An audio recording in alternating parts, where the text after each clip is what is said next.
नवनवीन गोष्टी शिकायला मला नेहमीच आवडतं. बऱ्याच वर्षांपूर्वी असंच केक, आईस्क्रीम आणि चायनीजचे क्लासेस केले होते. त्यानंतर घरामध्ये कधीतरी केक बनवायचे. पण तो केकचा पसारा बघता हळूहळू ती आवड थोडी कमी व्हायला लागली. त्यानंतर कोविडमुळे लॉकडाऊन लागलं आणि पुन्हा एकदा घरातल्यांच्या बर्थडेसाठी केक बनवायला सुरुवात केली. बाहेरून केक आणणं तसं सेफ नव्हतं, त्यामुळे घरीच जसे होतील तसे केक बनवायला सुरुवात केली. सुरुवातीला डिझाईन निवडताना मी अशा डिझाईन्स निवडायचे ज्याला फिनिशिंगची तेवढी काही गरज नसेल. त्याच दरम्यान माझ्या एका मैत्रिणीने आपल्या मुलाच्या बर्थडेसाठी मला केक द्याल का असं विचारलं. हो नाही करत करत मी केक बनवायचं ठरवलं. त्यावेळी पिनाटा केकचा खूप ट्रेंड होता, त्यामुळे त्याच्यासाठी पिनाटा बनवलं. त्यावेळी पिनाटाची कन्सेप्ट थोडीशी नवीन वाटली सगळ्यांनाच, त्यामुळे त्या केकला खूप ॲप्रिशिएट केलं. सलग 1.5 वर्ष त्या केकच्या ऑर्डर्स चालू होत्या. त्यानंतर बरेच केक मी बनवले असतील, त्यात काही फसले सुद्धा. पण प्रत्येक केकबरोबर मी चुकतही गेले आणि शिकतही गेले. मुलाला आवडतो म्हणून केक करायला शिकलेली मी ते आज प्रोफेशनली बेकिंग करते. आता मी वेडिंग केक्सही बनवते आणि मोठ्या पार्टीजमध्ये सुद्धा माझे केक जातात. खूप भारी वाटतं हे सगळं बघून. असो, तर आता केककडे वळूयात. 5 kgचा हा केक बनवायचा होता. चॉकलेट फ्लेवरचं 2 किलोचं प्रीमिक्स घेतलं. त्यात पाणी व तेल टाकून ते छान मिक्स करून घेतलं आणि 12 इंचाच्या आणि 7 इंचाच्या टीनमध्ये पोर करून बेक करायला ठेवलं. OTGमध्ये तेवढा स्पेस नव्हता, त्यामुळे मोठा टीन OTGमध्ये ठेवला व दुसरा टीन गॅसवर बेक करण्यासाठी ठेवला. त्यानंतर गनाश बनवून घेतलं. चॉकलेट आणि व्हिप क्रीम दोन्ही सेम क्वांटिटीमध्ये घेऊन ते मेल्ट करायला ठेवलं. आता मेल्ट करण्यासाठी इथे वेगळा गॅस वापरण्याची गरज नाही आहे. तुम्ही हे OTGवर सुद्धा ठेवू शकता किंवा ज्या भांड्यामध्ये तुम्ही केक बेक करायला ठेवला आहे त्याच्यावरती सुद्धा ठेवू शकता. त्या आतल्या हीटमुळे तुमचं चॉकलेट अगदी छान मेल्ट होईल आणि छान गनाश तयार होईल. केक थंड झाल्यानंतर त्याचे लेयर्स करून घेतले. बरेच जण नाईफने सुद्धा लेयर्स करतात, पण नाईफने असे थोडेसे कट्स देऊन त्यामध्ये थ्रेड घालून जर आपण कटिंग केलं तर ते अगदी इव्हन होतं आणि मोठ्या केकसाठी तर हे खूप उपयोगी पडतं. नाहीतर नाईफने कट केलं तर मोठा केक मधून तुटण्याची शक्यता असते, त्यामुळे शक्यतो या प्रकारे थ्रेडनेस कट करायचं. छोटे केकसुद्धा मी थ्रेडनेस कट करते. त्यानंतर व्हिप क्रीम बीट करून घेतली आणि त्यामध्ये गनाश टाकून डच क्रीम तयार करून घेतली.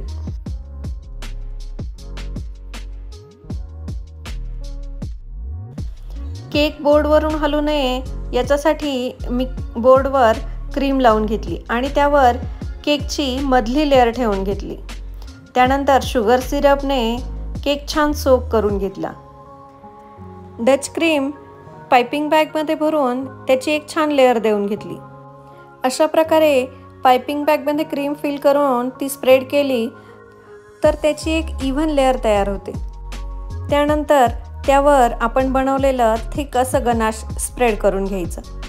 इथे तुम्ही बघू शकता गनाशची कन्सिस्टन्सी किती थिक आहे आणि गनाश वापरायला बिलकुल कंजूसी करायची नाही. त्यानंतर त्यावर भरपूर असे चोको चिप्स स्प्रेड करून घेतले. चोको चिप्स टाकल्यामुळे केक खाताना एक छान बाईट येतो. ते मध्ये मध्ये आलेले खूप छान वाटतात. त्यानंतर केकची सर्वात वरची लेअर मध्ये ठेवून घ्यायची. वरची लेअर जरा जास्त फुगीर असल्यास ती वरून थोडी ट्रिम करून घ्यायची. माझी तेवढी काही फुगीर नव्हती, त्यामुळे मी ती ट्रिम केली नाही. फक्त जो गॅप दिसत होता तिथे क्रीम फिल करून घेतली.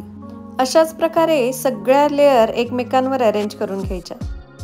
मोठ्या पार्टीज असल्या की आपल्यासाठी एक खूप छान अपॉर्च्युनिटी असते, कारण तिथे येणारे जवळजवळ 100 ते 200 लोक तुमचा केक टेस्ट करणार असतात आणि तुमची पब्लिसिटी तिथे होणार असते. त्यामुळे एकदम परफेक्ट छान फिनिश आणि छान टेस्ट असलेला केक तिथे प्रोव्हाइड करायचा. त्यामुळे आपल्या नेक्स्ट ऑर्डर कन्फर्म होऊन जातात. मोठ्या ऑर्डरचे केक शक्यतो आदल्या दिवशी बेक करून ते लेअर करून क्रमकोट करून फ्रीजमध्ये सेट होण्यासाठी ठेवायचे. त्यामुळे केक छान सेट होतो आणि जेव्हा आपण केक एकमेकांवर अरेंज करतो त्यावेळी ते छान सेट झाल्यामुळे वरच्या केकच्या वजनाने खालचा केक दबला जात नाही. मी सुद्धा याच प्रकारे दोन्ही केक छान क्रमकोट करून फ्रीजमध्ये आदल्या दिवशीच ठेवून दिले होते. त्यामुळे ते अगदी छान सेट झाले होते. अशाच प्रकारे मी दुसरासुद्धा केक क्रमकोट करून फ्रीजमध्ये सेट करण्यासाठी ठेवला होता. दुसऱ्या दिवशी सकाळी हे दोन्ही एकमेकांवर अरेंज करायचे होते.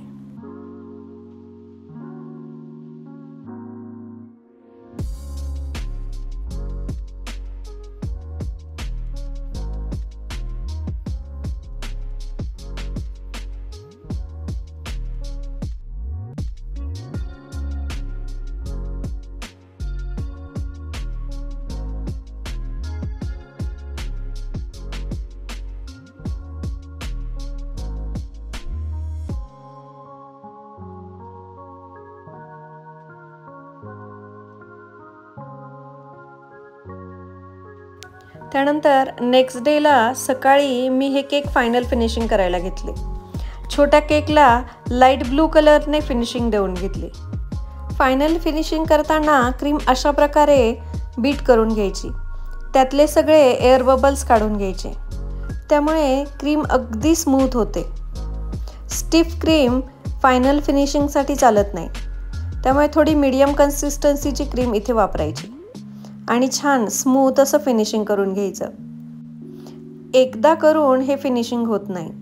तुम्हाला ते वारंवार परत त्याच स्टेप्स करावे लागतात. तेव्हा केकला छान फिनिशिंग येते.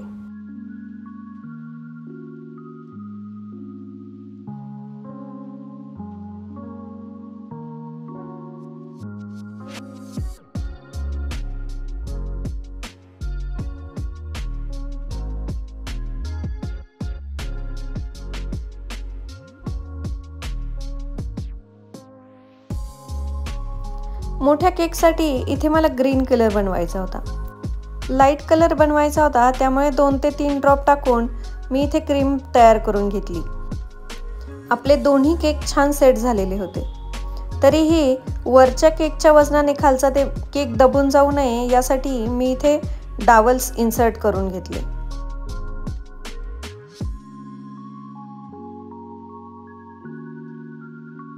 आणि त्यानंतर याचंही फायनल फिनिशिंग करून घेतलं.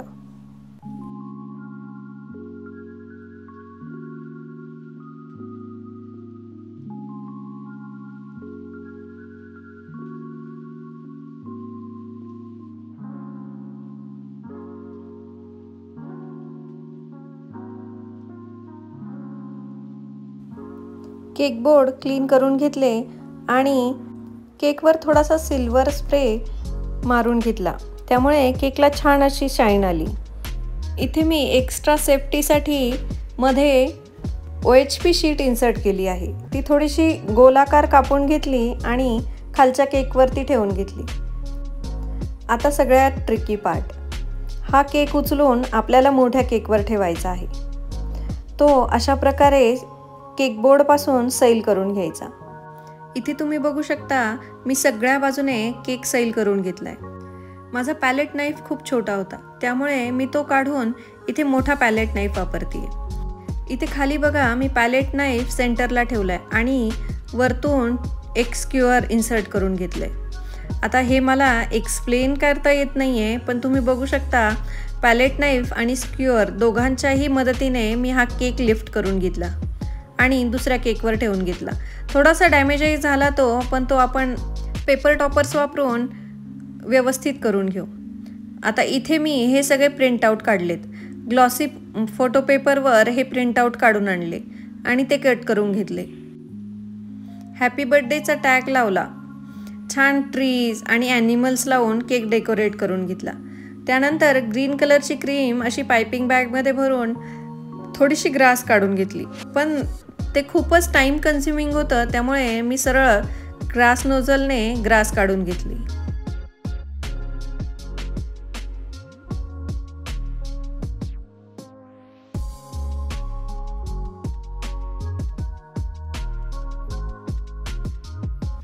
केकवर थोडे स्प्रिंकलर्स टाकून केक डेकोरेट करून घेतला.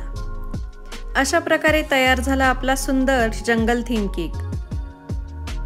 केक फक्त 5 kgचा ऑर्डर केला होता, पण तो बनवता बनवता जवळजवळ 5 kg 900 ग्रॅम्सचा झाला. केक सर्वांनाच खूप आवडला. सगळ्यांनी मला पर्सनली येऊन सुद्धा सांगितलं केक खूप छान झालाय म्हणून. तुम्हाला कसा वाटला आजचा केक कमेंट करून नक्की सांगा.